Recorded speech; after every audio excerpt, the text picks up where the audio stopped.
their deeds. So whoever does an atom's weight of good will see it, and whoever does an atom's weight of evil will see it. أعوذ بالله من الشيطان الرجيم. بسم الله الرحمن الرحيم. إذا زلزلت الأرض زلزالها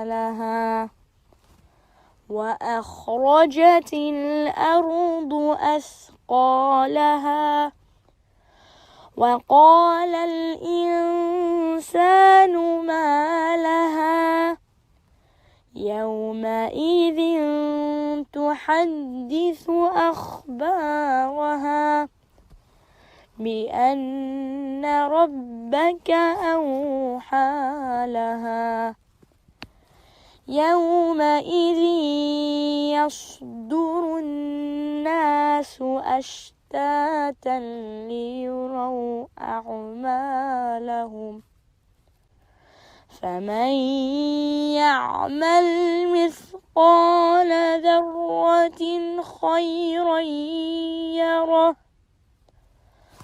ومن يعمل مثقال ذرة شرا يره.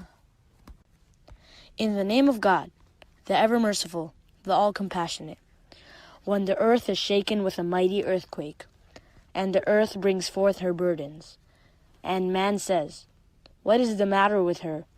On that day she will tell all, for her Lord will have inspired her. On that day people will come forth in various groups to be shown their deeds. So whoever does an atom's weight of good will see it, and whoever does an atom's weight of evil will see it. أعوذ بالله من الشيطان الرجيم. بسم الله الرحمن الرحيم.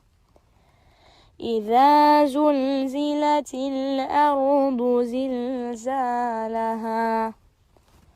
وأخرجت الأرض أثقالها وقال الإنسان ما لها يومئذ تحدث أخبارها بأن ربك أوحى لها يومئذ يصدر الناس أشتاتا ليروا أعمالهم فمن يعمل مثقال ذرة خيرا يره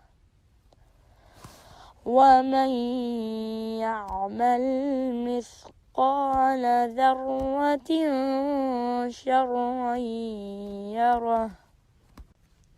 In the name of God, the ever-merciful, the all-compassionate, when the earth is shaken with a mighty earthquake, and the earth brings forth her burdens, and man says, "What is the matter with her?"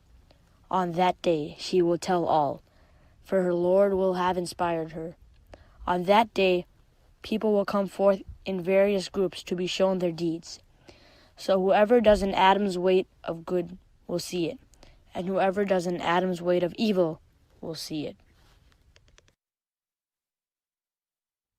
أعوذ بالله من الشيطان الرجيم. بسم الله الرحمن الرحيم. إذا زلزلت الأرض زلزالها وأخرجت الأرض أثقالها وقال الإنسان ما لها يومئذ تحدث أخبارها بأن ربك أوحى لها يومئذ يصدر الناس أشتاتا ليروا أعمالهم فمن يعمل مثقال ذرة خيرا يره ومن يعمل مثقال ذرة شرا يره. In the name of God, the ever-merciful, the all-compassionate, when the earth is shaken with a mighty earthquake, and the earth brings forth her burdens, and man says, "What is the matter with her?" On that day she will tell all, for her Lord will have inspired her. On that day people will come forth in various groups to be shown their deeds. So whoever does an atom's weight of good will see it, and whoever does an atom's weight of evil will see it.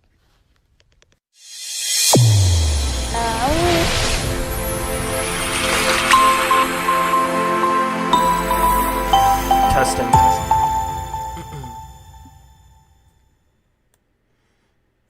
When I was 7 years old, I watched the best movie ever. Atsi banya baba deetsi baba. Spend ben baba ibada ueyo. Do you know what movie that is? The Lion King. The Lion King was a story of a little lion cub named Simba who had lost his mom and dad and learned to live without them. Now here's the thing, I loved that movie. It was full of drama. Everything the light touches is your kingdom. It was full of action, stampede in the gorge, Simba's in it. And of course it was full of songs. Atsi banya babaditsi. Okay, I won't do it again, but I remember when I was 7 years old, I stood up on my chair and I sang this for the whole class during show and tell. Now, my mom knew that I loved The Lion King too.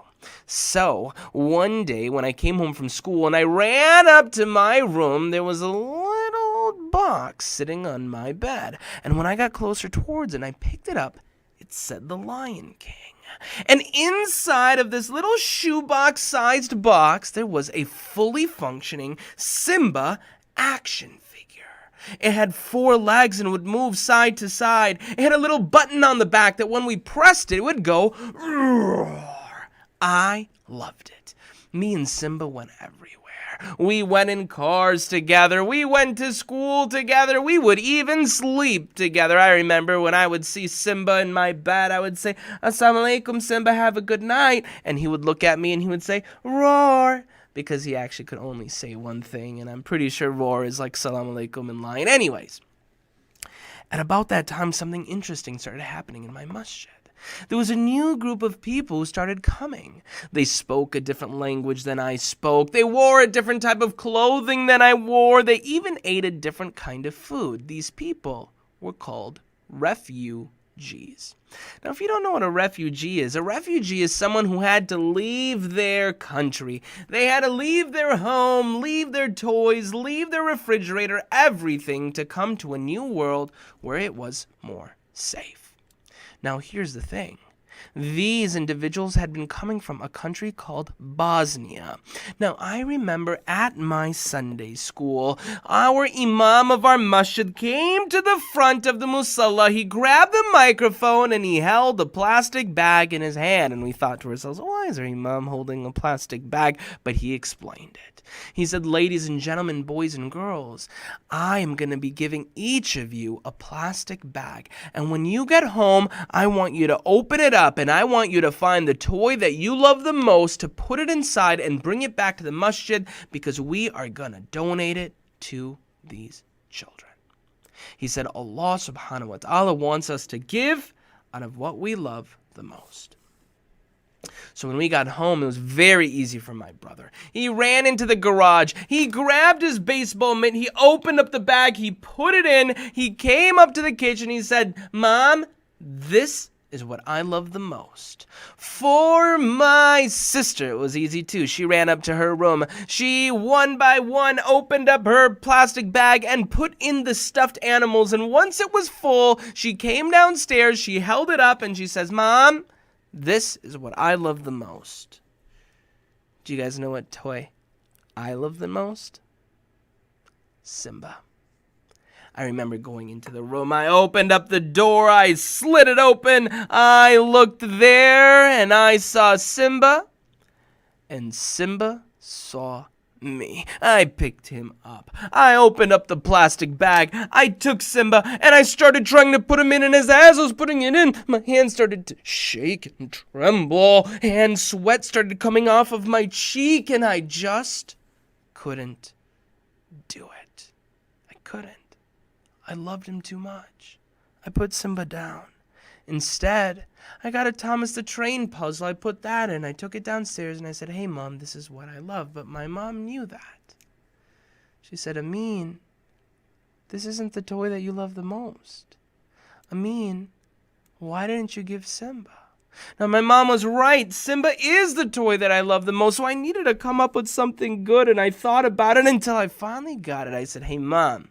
She said, yeah. I said, hey, Mommy. She said, yeah. I said, Mom. She said, yes. Amin, what? I said, Mom, do you love me? She said, yeah, I love you. I said, Mom, do you love me a lot? A lot? She said, yeah, Amin, I love you a lot, a lot. I said, Mom, do you love me more than anything in the whole wide world? She said, yeah. I said, Mommy, well, if you love me the most, why don't you give me away? And do you know what my mom did? She gave me away. No, my mom didn't give me away. No, on that day, my mom told me a secret. She said, Amin, look, when you give, and you give for the sake of Allah subhanahu wa ta'ala, Allah promises that when you do it, He will give you something so much better. I said, Mom, are you sure? She said, Amin, guaranteed. And you know what? My mom was right, because that day I gave away Simba. I gave away that toy that I love so much. And she was right. Allah subhanahu wa ta'ala gave me something so much better. Do you know what He gave me? The opportunity to tell you this story today. Bismillahir Rahmanir Rahim. Alhamdulillahi Rabbil Alameen. والصلاة والسلام على سيد المرسلين سيدنا محمد وعلى آله وصحبه وسلم تسليما كثيرا. Assalamu alaikum, ladies and gentlemen, boys and girls, for this final episode of Noor Kids with ICNE Sharon. Alhamdulillah, it has been such a blessing being a part of your community, and thank you for welcoming me in. Now today I've got a very special plan with a very, very special topic. But before we get there, allow me to introduce myself for the fourth and final time. Inshallah, we'll do it again, but my name is Amin Aaser, and I am the author of Noor Kids. While I say salams, allow me to say salam to some of the people who are here. We have Malik, Layla, and Amira. We have Iliyin, who's 6, and Sharif, who's 5. We have Adam, who's 8. We have Zubair, who's 11. We have Talha, who's 7. We have Jannah, who's 7. We've got Adam, who's 6. We've got Bakri, who's 6, and Rayyan, who's 2. We have Sarah, who's 7 years old, who loves the videos. And we have Abdullah, who's 11. Hafsa, who's 8. Adam, who's 7. Almost in a couple of days. And Maryam, who's 4. We also have Ibrahim, Salam Ibrahim, who's 10. And Ryan, or Rayyan, who is 7. By the way, we've got 22 people watching, alhamdulillah, which is great, but I know that in previous weeks we've had even more. So if you have any friends that you think should be joining for our very last episode, let them know. Send them on the WhatsApp. Say, where are you, buddy? You're missing out on an important episode on the concept of charity and Laylatul Qadr. I promise you that you are not going to miss. You're not gonna regret it. It's gonna be great. So, in order for us to get started, I want to read out of one of our books called The Art of Charity.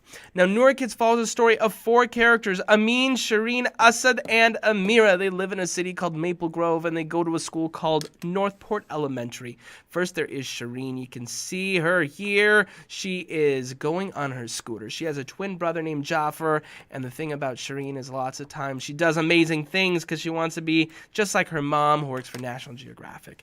Then there is Amin. Amin's a sports star. He loves baseball and soccer and football. He's got an older brother in college named Hasib. The one thing about Amin is sometimes he does stuff without thinking about it, and because of that, he gets into trouble.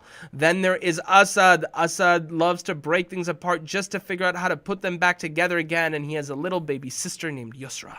Then there's Amira. Amira's an artist. She loves exploring all of Allah subhanahu wa ta'ala's beauty through art, poetry, and painting. Now, every one of our books has 2 stories.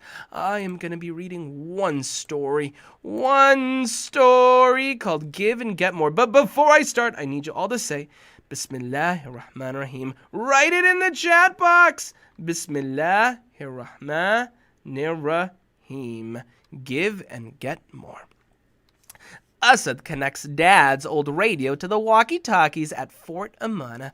I just need one last part to make this work.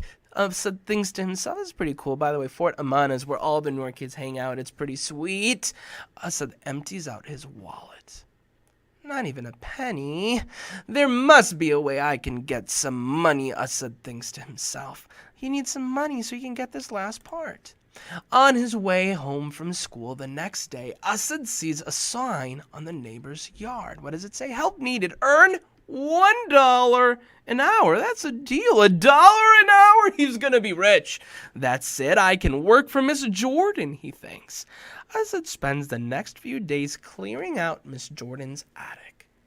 What have I gotten myself into? Asad thinks to himself. Allahu Akbar, look at how dirty that is. I've never seen so much dust, Asad says. Days pass. Alhamdulillah, it's looking pretty good now. It does look pretty good. Miss Jordan is very pleased with Asad's work. God bless you, dear child, says Miss Jordan. I never thought I would see my attic clean again, she says. Miss Jordan pays Asad. Thank you, Miss Jordan. If you need anything else, just let me know. On the way to the electronics store, Asad bumps into Amira and Shireen. Look at that. He's got his money in his hand. He's rich. He just met his friends. Assalamu alaikum, guys. Salam, Asad. Did you hear the news? What news? Asks Asad. There was a tornado in Southport. So many people are now homeless, says Shireen. That's awful, says Asad. Amira holds out a money tin. We're collecting money for Islamic Relief to help rebuild their homes, says Amira. Winter's close too, says Shireen. We have to fundraise quickly or those families will be left on the streets. Asad looks at the money in his hands. Look at him, he's looking at the money. Thanks, Asad. That will help a lot, says Amira. No, this is for a part I need to repair Fort Amana's communication system. But Asad, says Amira, go ask Amin. Maybe he has some money to spare, says Asad. Money to spare? Asad, that's very unkind. Shireen continues, and Amin took a tin to fill on his own. I worked all weekend cleaning Miss Jordan's attic to earn this, says Asad.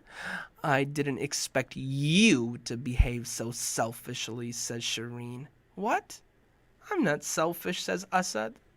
When you share, Allah subhanahu wa ta'ala always gives you more, says Amira. Let's go find someone with a bigger heart, says Shireen. Asad buys the part and repairs the radio. I did it! Look at that, the radio's all finished. There's an interview on the radio. What is it saying? Let's listen. You survived the Southport tornado. What would you like to tell the listeners, says the person. It's hard not having a home, and it's so cold at night, says the person on the radio. Oh man, I have to return this part, says Asad. All right, you guys, before we go on, let's talk about this. Number one, Why do you think Asad wants to return the part? Well, okay, so let's just make sure we understood everything that's happening, right? So Asad has been working on this new device, and he's been working at Miss Jordan's house pretty hard in order to get money for it, right? It wasn't easy. And then Shireen and Amira came and said, hey, look, you need to donate money. And Asad's like, no, I don't want to do it. I need to use it for my part. Well, now Asad doesn't want to give it away. Why? Because he heard how bad it is. He imagines himself being at home or being cold and not having a home. Is Asad making the right decision? Of course he is. It's a good decision, but Asad, it's not an easy feeling, right? It's like he's got the right decision and the wrong decision. The right decision is very difficult to make. It's not easy. All right. Asad puts the radio and walkie-talkies in his red wagon and goes back to the shop. Can I get my money back for this part? Says Asad. Was it the wrong part? Asked the shopkeeper. No, it was perfect, but I just need the money for something else, says Asad. The shopkeeper gives Asad the money back. Sir, may I leave my wagon here for a few minutes? Says Asad. Certainly, I'll keep my eye on it, says the shopkeeper. Asad goes to Amira's stall across the shop. You see that? There's a stall there. Amira, she's got a little red tent. It says, Help Southport Tornado Survivors. And the shopkeeper can even see it. Asad puts his money in the tin. I'm glad you decided to give, Asad, says Amira. I'm sure Allah subhanahu wa ta'ala will help you with the part you need. I just hope the kids have home soon, says Asad. Amin joins the friends at the stall. Here's my tin. I collected from the neighbors, says Amin. Amin points. Hey, Asad, isn't that your red wagon? Yep, that's mine. See you guys later, inshallah. Asad runs back to the shop. Hey, thanks for watching my wagon, Asad says to the shopkeeper. I noticed your gizmo. Nice work. I found just what you needed in a box of old parts in the back, says the shopkeeper. But, sir, I don't have any money to pay. No charge. You know what they say. One good turn deserves another. All right, hold on. Before we go on, when the shopkeeper says one good turn deserves another, what does that even mean?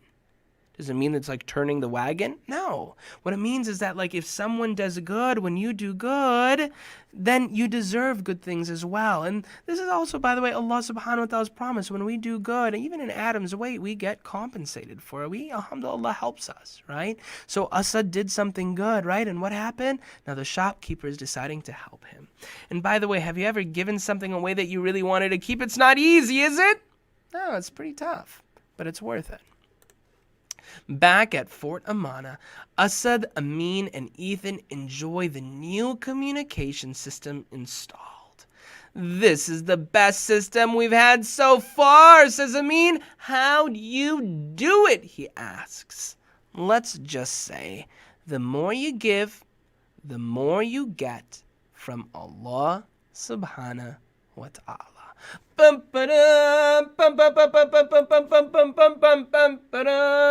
end. Okay, but hold on. We have to talk about this story because this is very important. I also need to give you a little bit of context on why I'm telling you this story right now.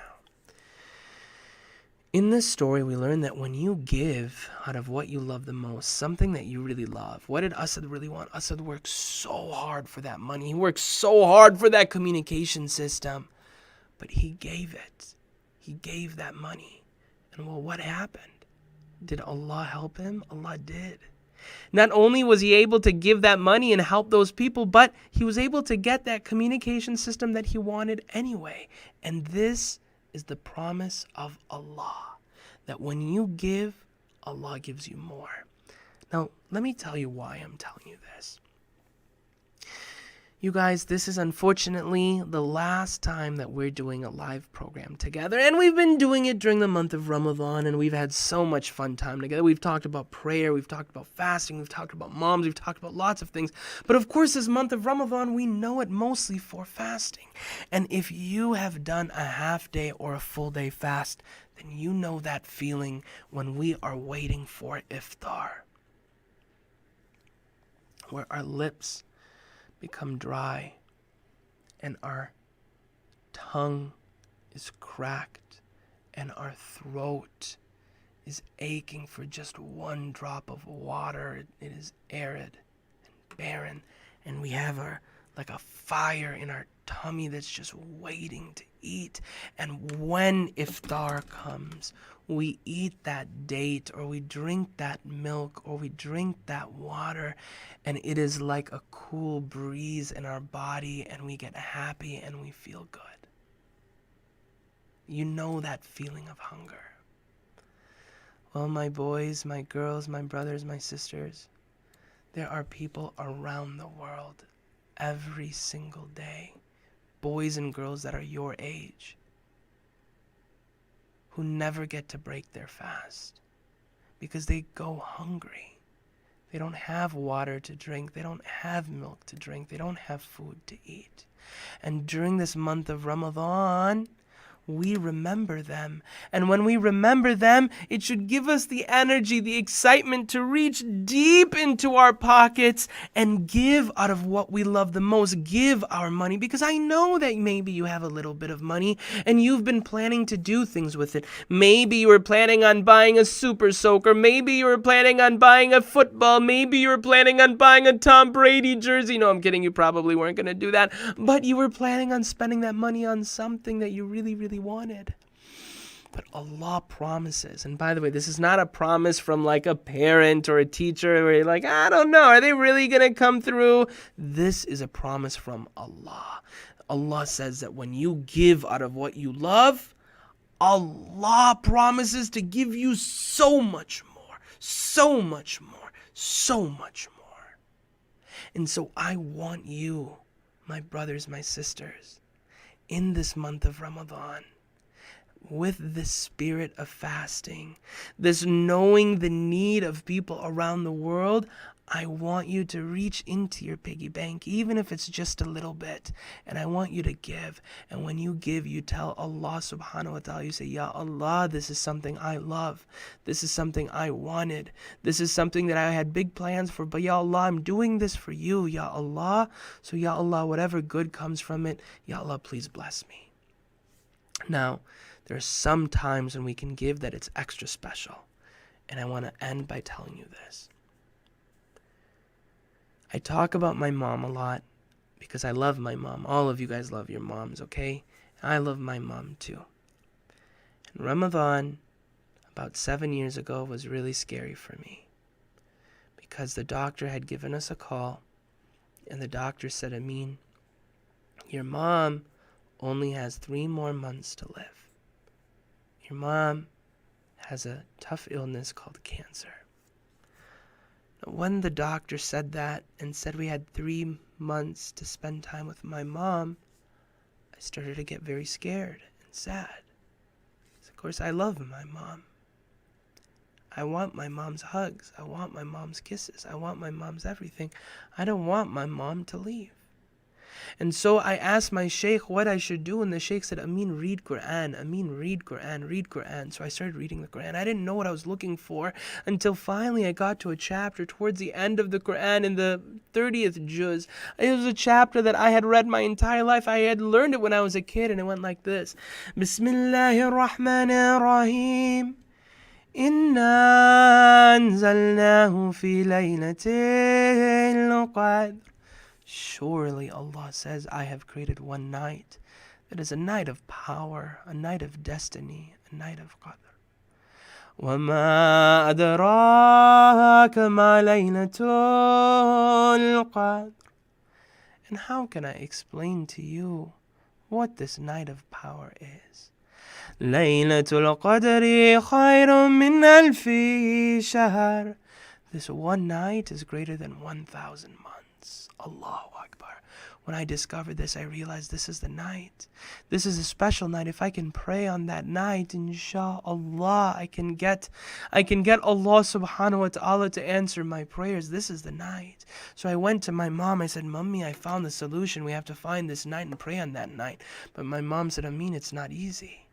I said, Mom, what are you talking about? It's not easy. She said, Amin, it's a secret. I said, Mom, I'm 23 years old. I'm not a baby. Quit the secret business. She says, no, Amin, this is a secret. I said, Mom, what do you mean it's a secret? She says, Amin, nobody knows when this night is. We know that it's in the month of Ramadan, which, by the way, is it the month of Ramadan? Yes. We know it's during the last 10 nights of Ramadan. By the way, is it the last 10 nights of Ramadan? Yes.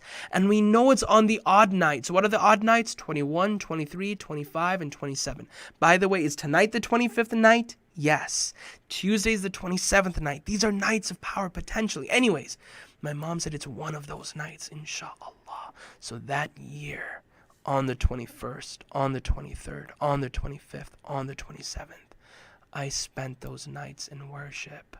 I read Quran, I performed salah, I sent salawats on our Prophet, I asked for forgiveness, but most importantly, I put my hands out and I said, Ya Allah subhanahu wa ta'ala, I am asking you a prayer for a son for his mom on these nights of powers. Ya Allah, this night that is greater than 1,000 nights, Ya Allah, you help my mom, please. And on the day of Eid, we got a special gift. When we went to the doctor, when they did a scan, the doctor was confused. He says, what happened? And we said, why? He says, I don't understand. We said, why don't you understand? He says, when I do the scan, I don't see any cancer. The cancer's completely vanished. It's disappeared. And ladies and gentlemen, boys and girls, my mom got 2 full years, 2 years of additional life to spend with us. And I tell you this. Why do I tell you this? Because this was my experience. This was my story of how this night of power had changed my life, and I know that this night of power can change your life too. And this night is here. Tonight, when the sun goes down, you are 1 hour ahead of me in Boston. So you guys only have maybe, 3 more hours before your fast goes. When that sun sets, know that this night could be that night of power. And if not tonight, then in 2 days from now, on the 27th. And my brothers, my sisters, I want you on this night. I want you to pray. I want you to make dua. I want you to perform salah. I want you to read the Quran. I want you to send your blessings on our Holy Prophet. I want you to ask for forgiveness. And inshallah, I want you to benefit. I was thinking to myself, man, we have spent 4 weeks together, 4 amazing weeks, and I want to leave you with something amazing, something that you're like, whoa, this is the best gift ever. And I thought to myself, what gift, what would be better, what can be better than these nights of power? So my brothers, my sisters, my ladies, my gentlemen, my boys and my girls, I want to thank you from the bottom of my heart for being, mashallah, such a great audience. It has been the treat of my life to join your community over these last 4 weeks. I hope that you learned from it. I hope that you benefited from it. I hope that you enjoyed it. And if you did, and if, inshallah, tonight when the sun goes down, after you break your fast, after you eat iftar, you look around and you think to yourself, Allahu Akbar, this is that night. This is that night when the angels are descending. This is that night of power, of destiny, and you decide to make a prayer. Inshallah, try to remember me. And try to remember my mom, Shaheen, too.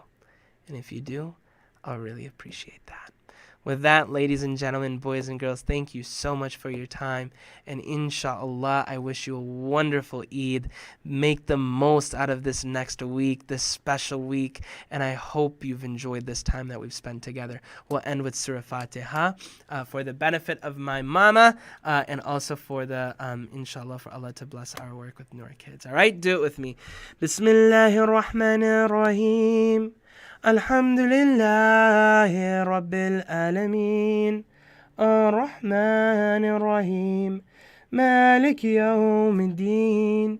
إياك نعبد وإياك نستعين اهدنا الصراط المستقيم صراط الذين أنعمت عليهم غير المغضوب عليهم ولا الضالين. All right, you guys, assalamu alaikum wa rahmatullahi.